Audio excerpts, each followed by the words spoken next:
we will let's welcome our speaker. Over to you, Mr. Rao. Thank you, Kevis. Let me share this. Hi,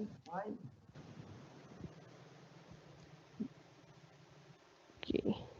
right. Hey, Kevis, just want to confirm you can hear me clearly and you can see my slide. Yes, I can. All right, sure. All right, to everyone, thank you. This is the first session for the BizIT track. I hope you had a wonderful intro sections from some awesome folks in this IT industry. So my name is Murugesh Rao. You can call me Rao. I've been in IT, as Kevis mentioned, for 28 years. I've been working in various industry in IT. I've also worked in different roles, for example, in IT operations, service delivery, and more recently in digital transformation. I'm coming into this session, and I want to talk about the business survival during this pandemic. And this topic has been on a lot of people's mind. If you today, if you look around, wherever you are today, businesses are struggling. Some even have shut down. Some are barely, surviving through. I'm not so sure how long these businesses can survive through. And this is partly because some of these businesses have stayed the same for over many years and just break even. And today's pandemic have proven that this is a recipe for disaster. And some of these businesses, sad to say, the moms and pops has been there for decades and they are shutting down because of this pandemic.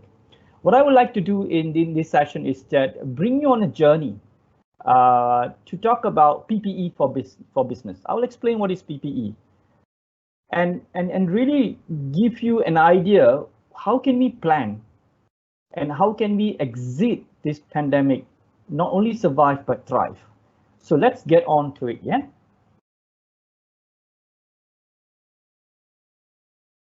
Now, the the world is on pause today.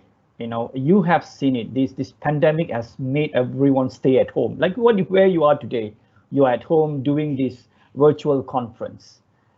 And because of this, there are businesses out there who cannot operate as per normal. Our healthcare system has been stretched out massively. So one of the things that the healthcare systems have now adopted is their PPE, personal protective equipment, to do their job, to save lives, to care for those ills. So they are trying their level best to flatten the curve, but they cannot do it safely without the personal protective equipment, PPE. Now, when I was getting a lot of news, we are hearing about PPE shortages all over the world. People are trying to buy PPE to make sure our frontliners are safe to do their job. I was thinking, what about PPE to save our businesses? The businesses that is struggling during the COVID-19.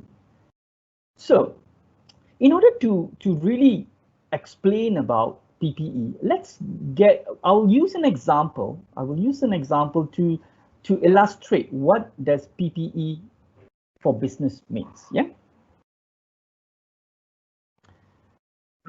PPE stands for plan, prepare, and execute. It is actually I would say it's a guide to reinvent not only yourself, but your business to survive the current COVID-19 storm, I would say. This is about bringing people and technology closer and pushing the boundaries of norm, really thinking out of the box. How do we think differently? Yeah. The world is changing and we are talking about the new norms today. The new norm. Everybody have heard about the new norm, social distancing, wearing mask, having that 2 meters distance, shops trying to take your details before you go in. These are the new norms.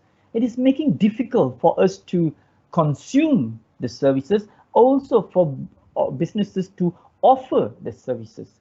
Given the current situation, given the current crisis, do nothing is a clear recipe to disaster. Your businesses will not survive without a clear plan to exit the pandemic. Now, we don't know how long this pandemic is going to last.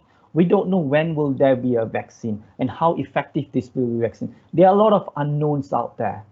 But this PPE is designed for you and your businesses to think, to prepare, and to come out of this, whenever that is, from this pandemic, not only surviving, but even thriving it. That is what we are aiming to do here. Yeah. So let's get on to a case study.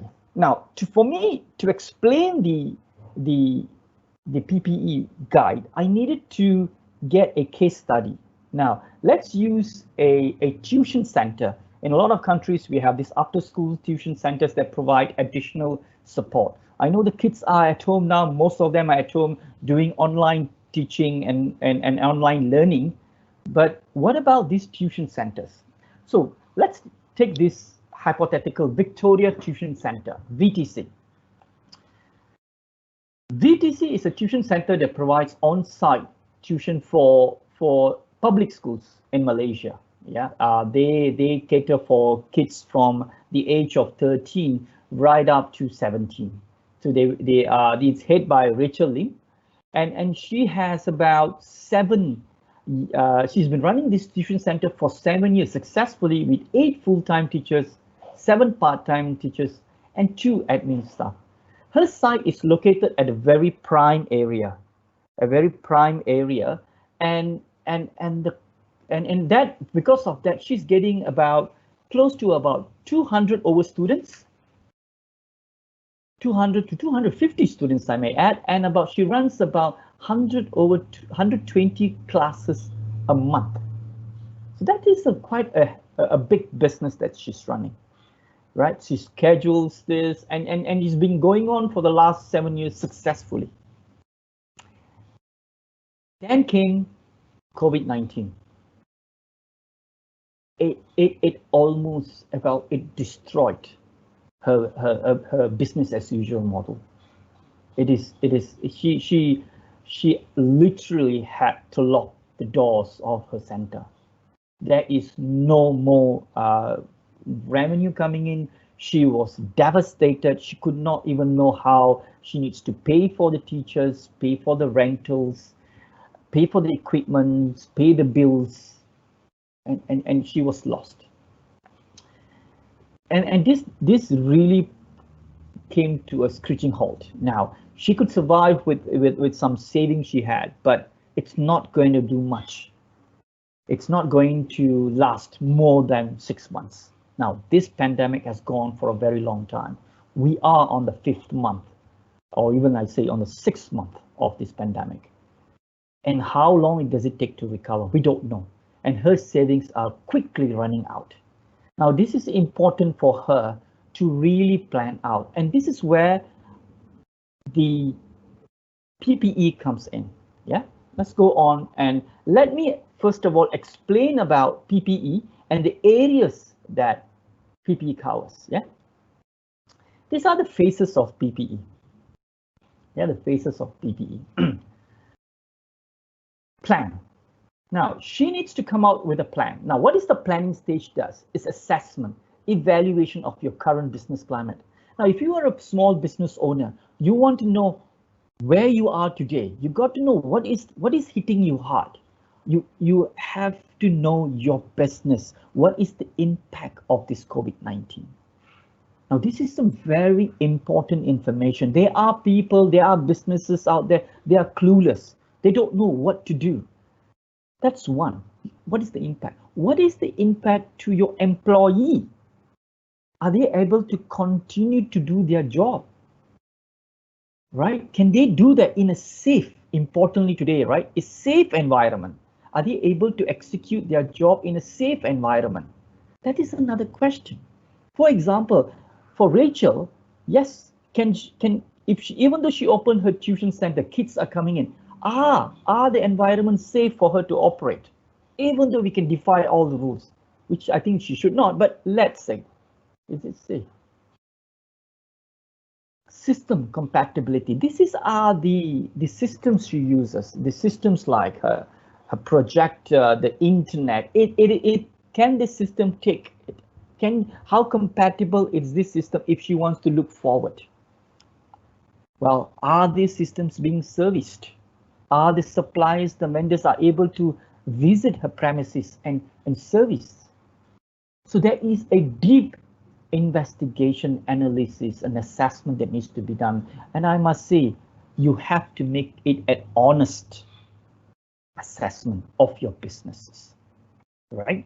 So when you have those information, you move on to the prepare phase. Now, this is, you have not planned it yet, but you want to know, if I move this business to a certain direction, how ready are my business, my people, and my supporting tool sets, my infrastructure?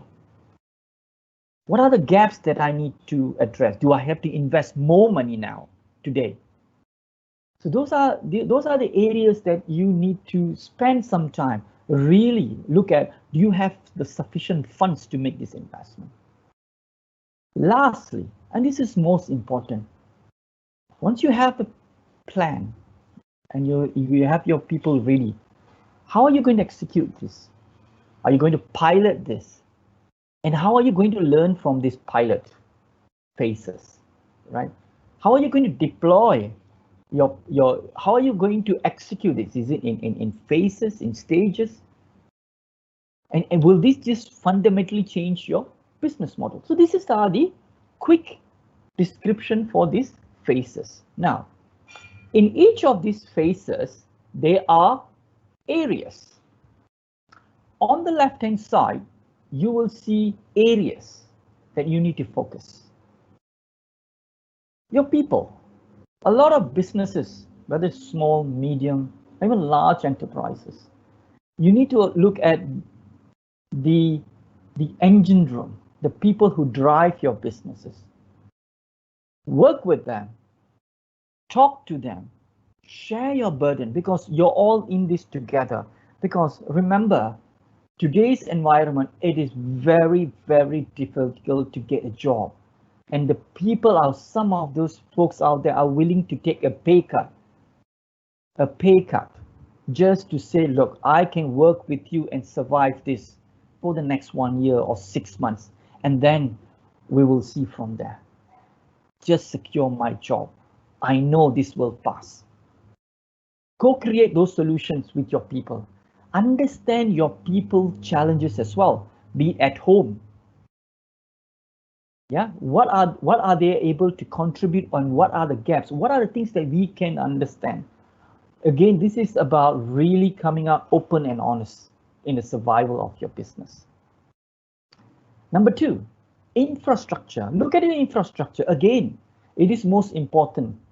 Look at your infrastructure. If you are looking at infrastructure to deliver your content, should you invest into those infrastructure? Or do you think that now I have to really make a rapid deployment of my infrastructure to see whether I can reach out to the students? What about your online sessions which is going on? How is it going on? Yeah, so Rachel took a look at her infrastructure and she found out that yes, we are been doing, she noticed that her teachers are able to communicate well with some of these tools called WhatsApp. And she wanted to see, well, can I use the same skill set and then maybe upskill some of the students to, or teachers to go into maybe Teams or other technology like Zoom. So she is using this areas and she's using this to assess that. The third one is business applications. Business applications is your content delivery. How are you able to digitize some of your content? Remember, the physical tuition centers are full of papers, and how can she digitize that? Can she use the current skill set for teachers and say, guys, can you create a template? Can you convert the physical curriculum to a digital virtual curriculum now? And if she does that, can she deliver that content via this virtual platform? And how effective is that? That's one. The other one is that she used to get her admin staff to collect payments. You know, students come, either they swap their credit cards or just pay cash.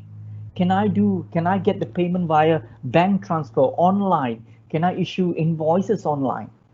Can I do that? Can I subscribe the services from certain banks? So she's looking at that now. Lastly, and the most important, your customers. Engage your customers. And then I think this is a very important thing, because your customers is also having challenges to come to your center. So engage your customers, saying that, look, how do I continue to receive your services? I don't want my kids to be left behind. How do I continue these teaching processes? Get the customers' feedback. Some of these present unique challenges. For example, if you do online training and in a family there's 4 kids who attend this tuition center, and the home has only 2 laptops, how do you address that? Now you're going to the fundamentals, to the core, and trying to address that, and bring all these challenges to you and say, as a business, how do I deliver those businesses? I would say encourage pilots and look at and share with the parents. Look, I'm going through this. Can you share how is your experience to other parents, word of mouth, and see if other parents can join this pilot. Now these are the areas on your left hand side. Yeah. Now I have touched, let me go back. I have touched on the phases, and each of those phases we have areas. Okay. Now let's take this model. So if I want you today to take away, these are the 2 things I really want you to take away. The phases of PPE, plan, prepare, execute, and the 4 areas within those phases that you need to consider. Put them in a matrix, just like how VTC did today. So what Rachel did was, she said, let's do this. Put up the plan on your axis, put plan, prepare, and execute. And your Y axis, you put your employee, tools, business, and application, and customers. Your employees, what's your plan? Engage them earlier, work with them, be honest, co-create. You can have this exact model in your organization as well. Work with your employee.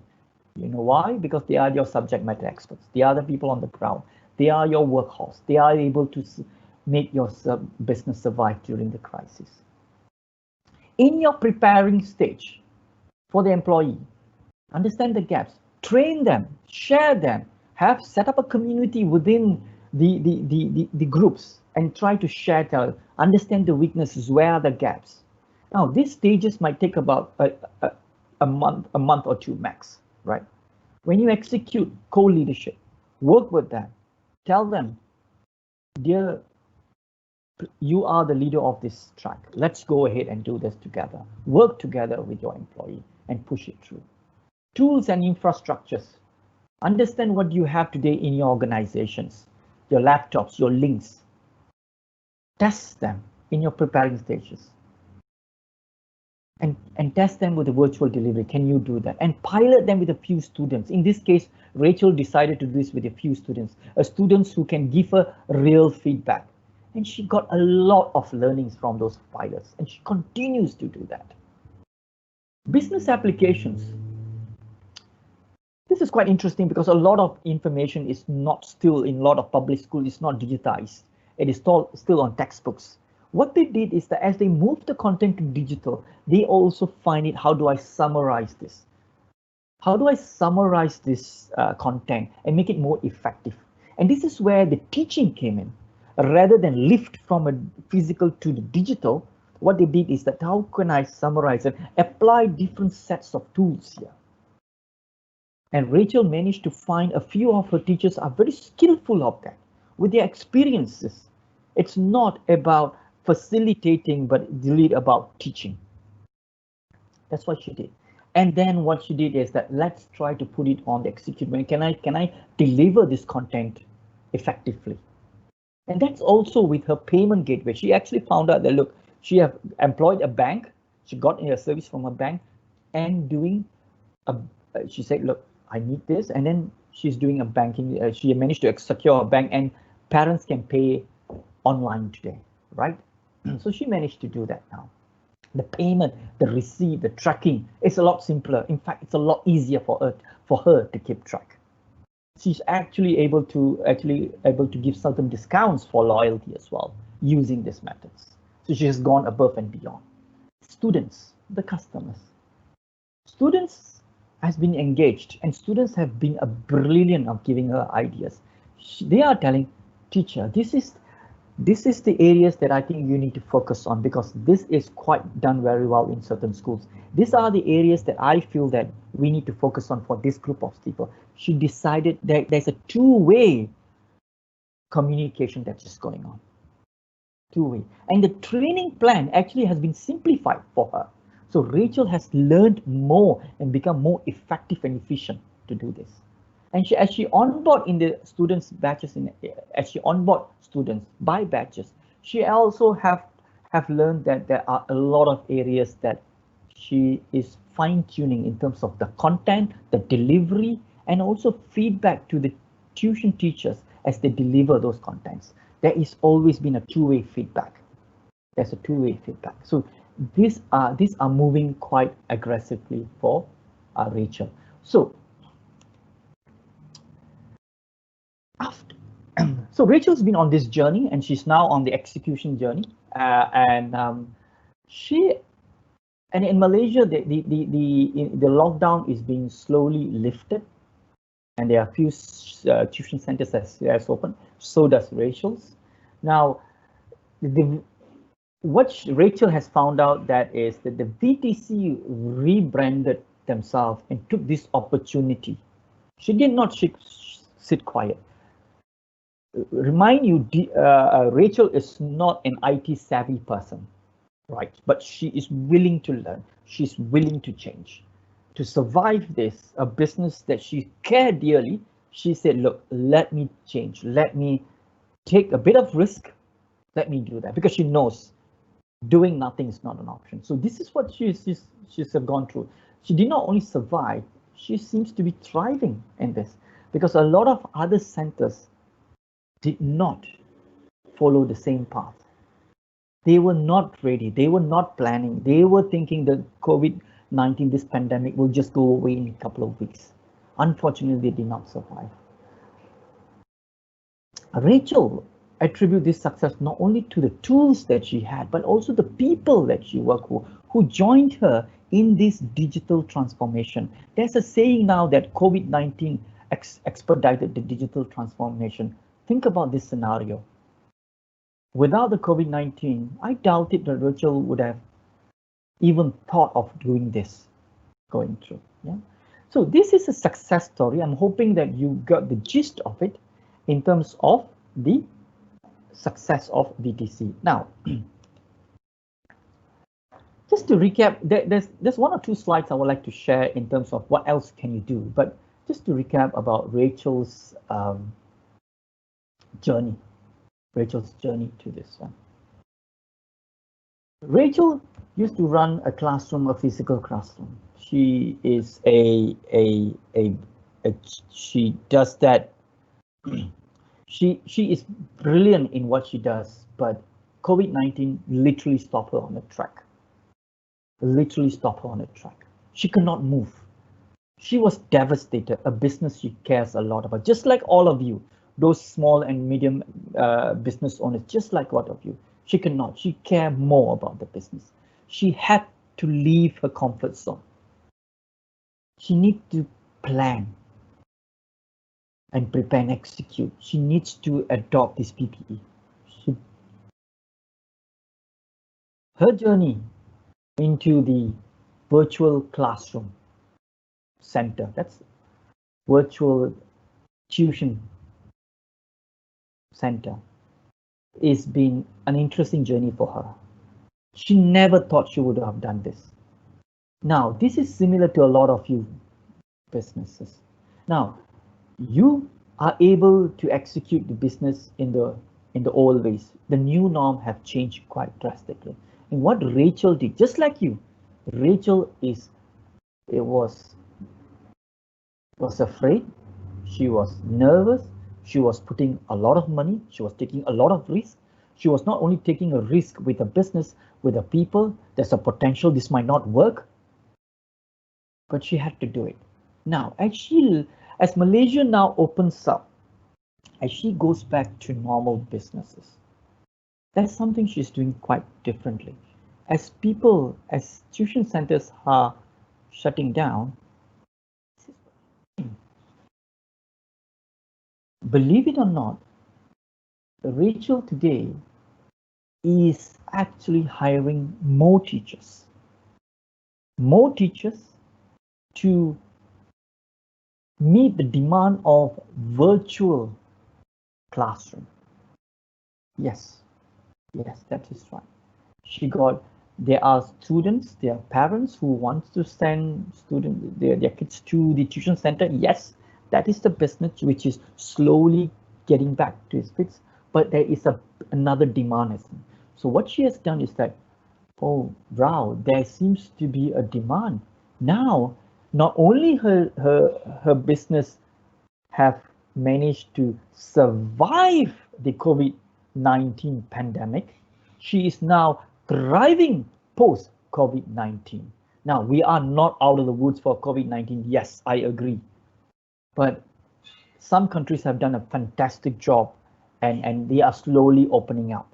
And when you open up slowly, your businesses needs to come back on your feet. And the new norm have been really taking these opportunities and really make that change. Now, before I move on to some other tips, let me ask yourself some of these questions. Yeah. As I start this presentation, you have to be honest with yourself in your business today, wherever you are in this world, you have to be honest and ask yourself, how has this new normal, this pandemic has impacted my operating environment, my customers' landscape, and my businesses? Write it down. No matter how painful it is, write it down today. You can start it now. Take a piece of paper, write it down today. That is the first start. Once you write down, do not worry, there's a lot. Do not worry if there is 20, 30 items. Do not worry, just write it down as long as you're honest about it. That is what we want. And once you have done that, you then go on, what are the new opportunities? Now, when you look at the new opportunities, talk to your employees, talk to your partners, talk to your ecosystem, your business ecosystem, and say, well, how can I do this differently? Not today, but the new norm post COVID-19. Right? When you do this exercise, again, facts matters. Understand the reality on the ground. Go out and then talk to people or call them up and say, talk to them. Really get your information, your facts. Make sure they are facts, they're factuals, yeah? Get help. Don't be shy. Don't be shy. There are banks, governments, and all their institutions that also wants you to be back on your feet because you are a driver for this economic crisis that we have because of this COVID. They are willing to pay. They're willing to give you loans. Understand the loan terms and conditions. Go out and get loans and find out how can I get the loan? What is the plan? Right, but make sure you have a plan before you get the loans because this money you have to pay back and you have to use it wisely. There are a lot of initiatives by the governments simply to help the businesses like you to survive. Now take this opportunity to thrive as well. Now, when you look at your assessment and your opportunities, do not be shy. Do not be shy and to look at new products. Then you may say, Rao, I am surviving. Are you telling me I have to look at new products and new service portfolio? Yes, that's exactly what I'm trying to tell you. Remember VTC, Rachel was not able to operate physical tuition centers in her premises. She decided to create a completely different channel, and that channel is thriving. And guess what? She's also able to hire remote teachers who can be anywhere in the country, and I believe she's looking at above and beyond. And these are new service offerings.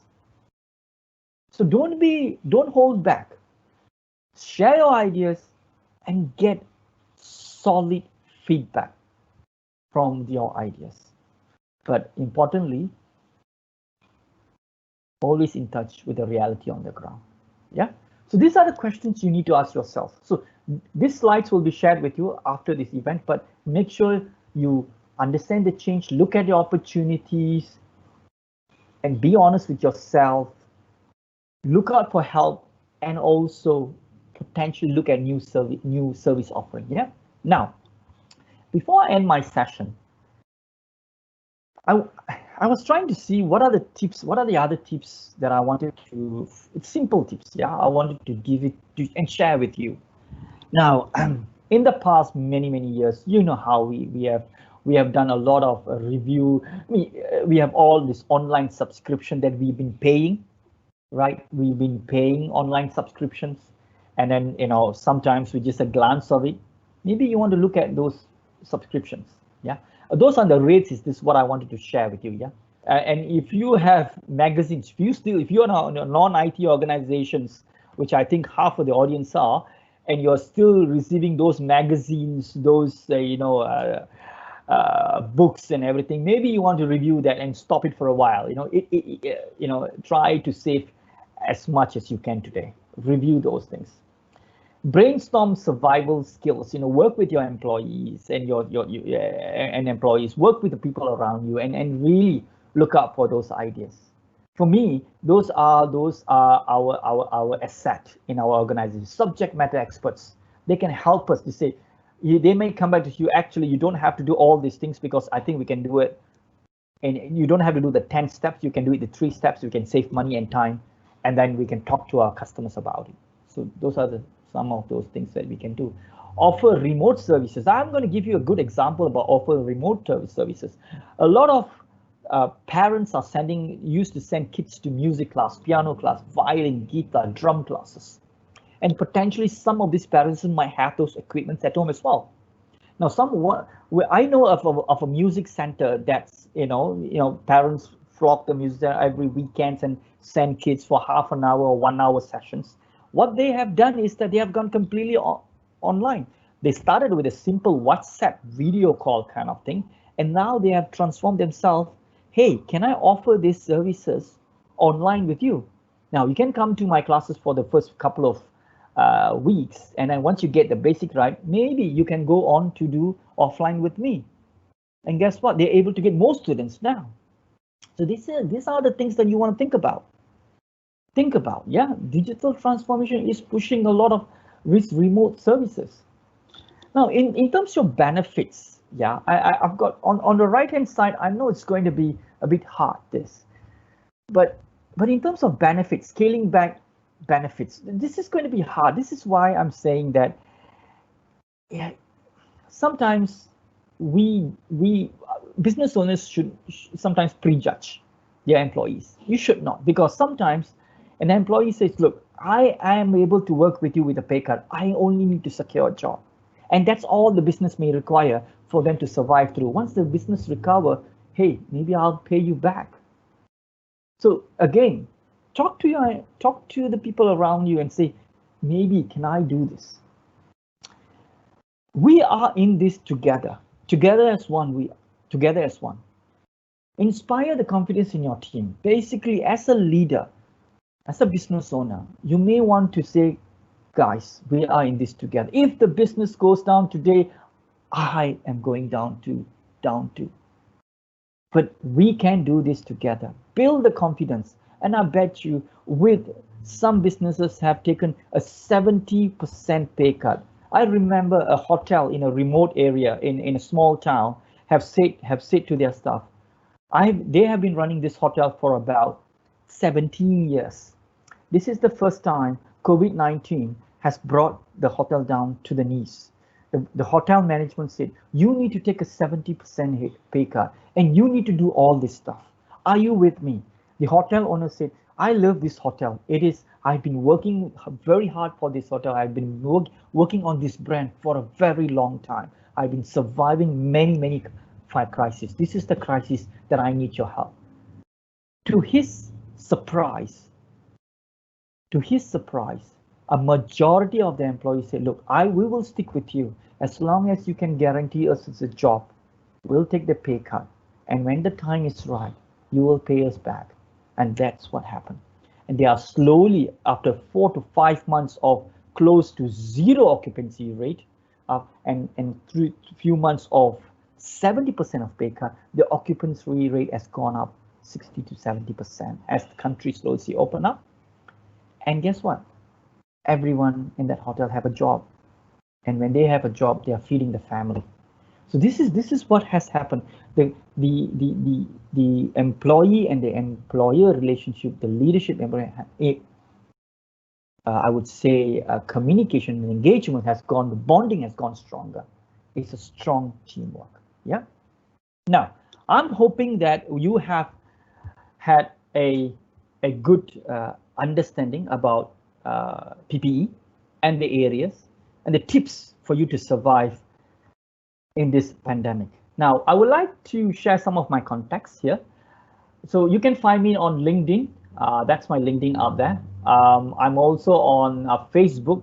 I'm running an NGO. Just want to put it out there. I run a motivational program for rural kids. That's on my Facebook. I'm also a runner. I'm a marathoner. That's on my Instagram.